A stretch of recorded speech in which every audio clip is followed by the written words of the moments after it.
नमस्कार, स्वागत है आप सभी का न्यूज एक्सप्रेस में और मैं हूं आपके साथ शाफनी पटनायक।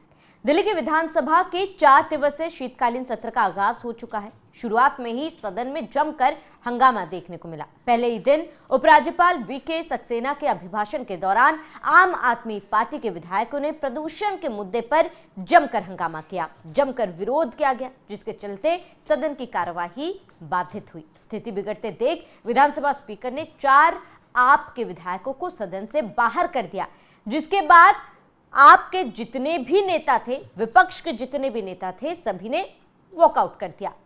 इस दौरान उपराज्यपाल के भाषण के समय आम आदमी पार्टी विधायकों ने मास्क पहनकर सबसे पहले सदन की शुरुआत से पहले ही परिसर में जमकर प्रदर्शन किया था। दिल्ली में बढ़ते प्रदूषण को लेकर उन्होंने सवाल किया और सरकार का विरोध किया था। उसके बाद सदन जैसे ही शुरू हुआ, तब भी मास्क पहनकर आम आदमी पार्टी के नेताओं ने जमकर हंगामा किया, जिसके बाद सदन की कार्यवाही को स्थगित कर दिया गया। सरकार पर आपको बता दें कि आम आदमी पार्टी का आरोप है कि सरकार जो प्रदूषण को लेकर असल आंकड़े हैं उसे छुपा रही है। बार बार टोकने के बावजूद शोर शराबा जारी रहने पर स्पीकर ने विधायक संजीव झा, जनरल सिंह, कुलदीप कुमार और सोमदत्त को बाहर का रास्ता दिखाया। बाद में इन विधायकों को सत्र के बाकी बचे 3 दिनों के लिए भी निलंबित कर दिया गया है, जिसके बाद सदन से बाहर आने के बाद आम आदमी पार्टी के सभी विधायकों ने जमकर हंगामा किया। राष्ट्रपिता महात्मा गांधी की प्रतिमा के पास उन्होंने धरना प्रदर्शन भी किया है। पार्टी के नेताओं का कहना है कि उनका विरोध जनता के स्वास्थ्य से जुड़े मुद्दों को उठाने के लिए है, न कि सदन की गरिमा को ठेस पहुंचाने के लिए है। दिल्ली में लगातार प्रदूषण बढ़ रहा है और इसको लेकर सरकार के तरफ से जो कदम उठाए जा रहे हैं उसको लेकर कहीं ना कहीं सरकार से संतुष्ट आम आदमी पार्टी नहीं है और इसको लेकर लगातार सवाल उठाए जा रहे हैं। इस दौरान विपक्ष ने प्रदूषण पर जमकर हंगामा किया और इसके साथ ही सवाल पूछे कि आखिर सरकार इस पर कब बात करेगी। विपक्ष का काम है सवाल करना और सरकार का काम है सदन में जवाब देना, और वो भी तब जब मुद्दा जनता से जुड़ा हुआ हो।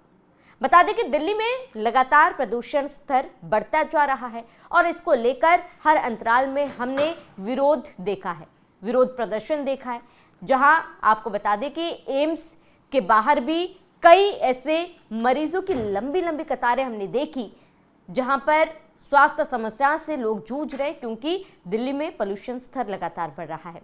छोटे बच्चे जिन्हें सांस से जुड़ी समस्याएं हैं, बुजुर्ग जिन्हें सांस लेने में तकलीफ हो रही है, और इसके साथ ही ऐसे कई मरीज जिन्हें प्रदूषण के कारण परेशानियां हो रही हैं। इन तमाम चीज़ों का जिक्र आतिशी ने किया है और उन्होंने कहा कि सरकार को जवाब देना चाहिए, उन तमाम सवालों का जवाब देना चाहिए। सदन की कार्यवाही किस लिए है कि चर्चा हो और सुगमता से चर्चा हो, जिस पर मुख्यमंत्री रेखा गुप्ता ने कहा कि सदन इसीलिए है कि जनता के पक्ष में, जनता के हित में विपक्ष और पक्ष दोनों बैठकर बातचीत करें। लेकिन इस तरीके से अगर हंगामा किया जाएगा तो किसी भी सही मुद्दे पर चर्चा संभव नहीं है। सीएम रेखा गुप्ता ने कहा कि सत्ताधारी दल और विपक्ष दोनों को अपनी अपनी जिम्मेदारियों का निर्वहन करना चाहिए। विधानसभा का ये सत्र नीति निर्माण और कार्यान्वयन के लिए बुलाया गया था, जहां महत्वपूर्ण चर्चाएं होनी थी,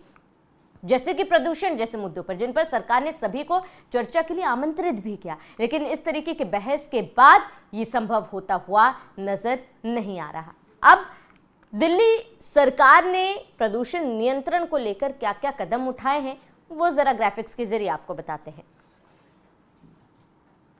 तो सबसे पहले वाहन प्रदूषण नियंत्रण नियम बनाया गया, उद्योग और कचरा प्रबंधन नियम बनाया गया, ग्राफ का कार्यान्वयन और अन्य उपाय सुझाए गए थे सरकार के तरफ से। लेकिन इसके बावजूद भी कहीं ना कहीं प्रदूषण कंट्रोल में नहीं आया। आपको बता दें कि आर्टिफिशियल बारिश भी कराने की कोशिश दिल्ली सरकार के तरफ से की गई थी, जो विफल रहा। और समय समय पर इंडिया गेट के सामने हमने देखा कि किस तरीके से लोगों ने प्रदूषण के खिलाफ प्रदर्शन किया था। सुप्रीम कोर्ट ने भी सरकार से जवाब तलब किया था और ये सवाल पूछा था कि अब तक सरकार की तरफ से प्रदूषण को रोकने के लिए क्या कुछ कदम उठाए गए हैं। इस पर सरकार ने तमाम वो कदम जो सरकार की तरफ से उठाए गए थे वो गिनाए, जिससे सुप्रीम कोर्ट संतुष्ट नहीं था। आपको बता दें कि जब रेखा गुप्ता मुख्यमंत्री बनी तब उनका सबसे बड़ा वादा ये था कि दिल्ली में प्रदूषण स्तर को कम किया जाए। इसके बावजूद भी प्रदूषण स्तर आज के डेट में भी सबसे ज्यादा है और इसको लेकर जो कदम उठाए जा रहे सरकार की तरफ से वो पर्याप्त नहीं है और इसी को लेकर लगातार आम आदमी पार्टी भी हमलावर है।